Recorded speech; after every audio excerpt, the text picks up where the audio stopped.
Your car doesn't die because it's old. It dies because you let it starve slowly. Somewhere in Japan, cars are quietly crossing 1 million kilometers without begging for retirement. So the real question is, what do they know that you don't? The Japanese trick that makes your car last 1 million kilometers isn't magic, myth, or secret fuel. It's discipline, timing, and respect for machines. This is the brutal truth behind why Japanese cars refuse to die and why yours doesn't. Now let's start the video. Most people believe cars naturally expire around 200,000 kilometers, like a built-in death clock hidden behind the dashboard. Brake noises are character development. Check engine lights become night lamps. But in Japan, cars tell a different story. Their engines don't collapse dramatically, they fade slowly, like athletes retiring at peak strength. The difference is not technology, it is mentality. And that's where the Japanese trick begins. But here's the uncomfortable twist. The trick isn't exciting, it's discipline. It's repeating dull habits until they multiply into longevity. And if that sounds unimpressive, keep listening. Because boring is how machines survive forever. And what Japan forces its cars to go through next is exactly why they refuse to die. In Japan, your car isn't allowed to age quietly. It must survive the government first under something called Shaken, a nationwide inspection system so strict that even small defects can fail you. After a car reaches 3 years, it's inspected every 2 years. Brakes, rust, leaks, steering, suspension, all measured, never guessed. This system forces owners to repair early and mercilessly. Postponing maintenance becomes expensive and impossible. Small problems are hunted before they grow. That's why exported Japanese cars look younger than their mileage suggests. Western drivers wait for symptoms. Japan erases damage before it grows. But laws alone don't carry cars to 1 million kilometers. Driving does. In Japan, cars aren't treated like toys. They aren't abused at traffic lights or whipped awake in the morning. Drivers accelerate gently, brake early, and coast instead of slam, treating motion like balance instead of battle. Engines rarely scream at redline there.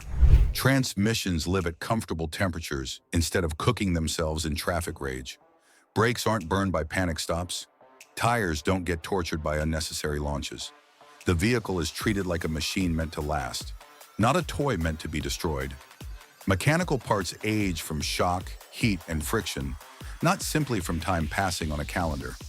Aggressive driving multiplies all three, turning normal wear into accelerated decay.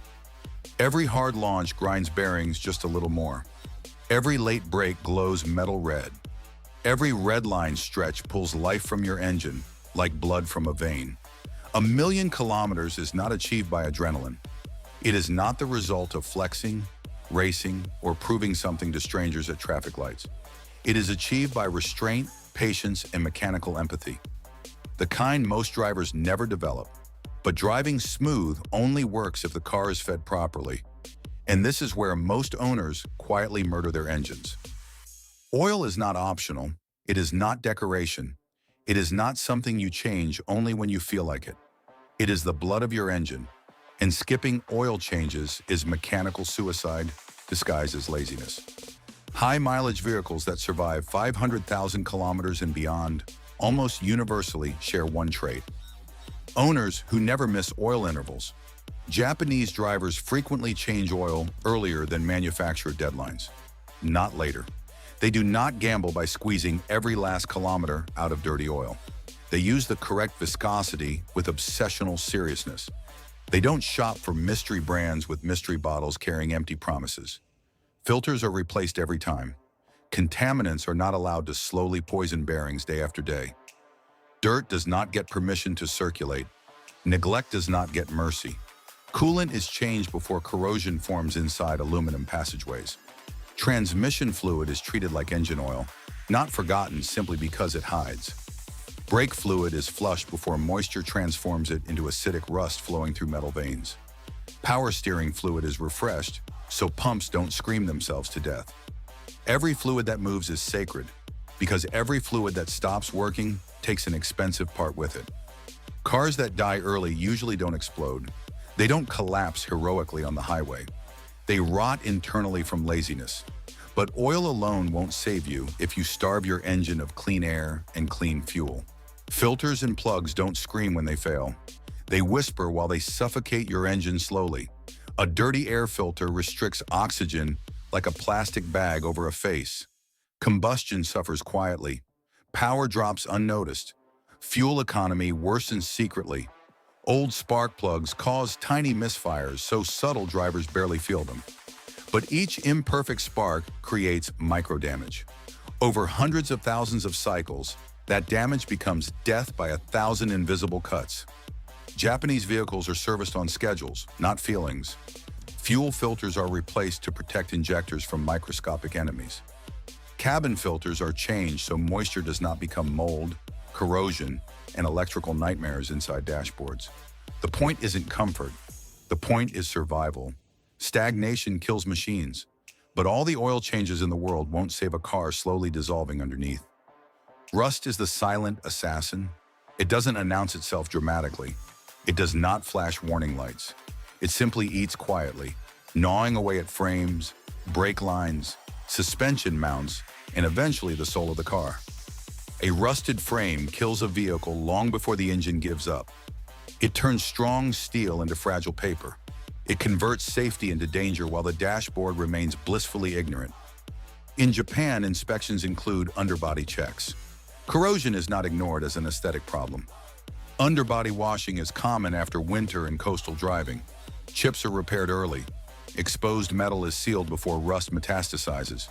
Western countries laugh at rust until a brake line pops, until a strut tower cracks, until the chassis fails inspection and the car dies not from age, but from neglect. A 1,000,000-kilometer car requires a skeleton that hasn't fallen apart. When structure dies, engines don't matter. Even with perfect rust control, parts alone can destroy a car when money replaces sense. Cheap parts are expensive in disguise. Low-grade suspension ruins alignment and chews tires alive. Cheap sensors poison fuel mixtures. Fake brake components warp under heat and whisper lies to your foot. Japanese owners don't search for cheapest replacement. They search for correct replacement. Discipline matters more than saving $30 today when tomorrow will demand hundreds. The long-mile champions never chase discounts. They chase durability. They understand longevity costs less than replacement. 1,000,000 kilometers is not built from bargains. Still, even quality parts can't save stupidity. Ignoring small problems is how cars die quietly. High-mileage owners don't wait for breakdowns. They don't see how long it lasts. They hunt symptoms early. A vibration is investigated. A squeak is diagnosed. A steering drift is corrected. Small sounds get attention. Tiny leaks get sealed. Strange smells aren't ignored. Computers aren't allowed to whisper warnings forever. Most cars die not from catastrophic failure, but from arrogance. I'll drive it another month becomes a year. I should have fixed it last year becomes regret. So what exactly separates those who reach 1,000,000 kilometers from those who give up early? Here is the uncomfortable reality. There is no secret device, no button combination, no hidden Japanese mechanical voodoo. There is only obsession. Cars that reach extreme mileage are not lucky. They are owned by people who decided early that this machine would not be disposable. They planned maintenance into life like rent. They drove like engineers, not racers. They repaired before panic. They treated warning lights as commands, not suggestions. The result is not luck. It is compounding discipline. But what about brand? Surely Japanese cars last longer for a reason, right? Japanese cars last longer for a reason. Brands like Toyota, Lexus, Honda, and Acura are proven to survive, and many Toyota taxis pass 500,000 kilometers. But the real truth is this: no brand can save a careless owner. A neglected car dies young, no matter the badge. The trick is real, and it starts now. Discipline beats location. Care beats luck. And the car you protect today decides how long it lives tomorrow. Will yours fade at 200,000 kilometers or earn its legend? If your car taught you something today, return the favor. Hit like so, this machine stays alive in the algorithm. Subscribe if you want your next car to outlive your expectations. And remember, the Japanese trick isn't magic, it's discipline on wheels.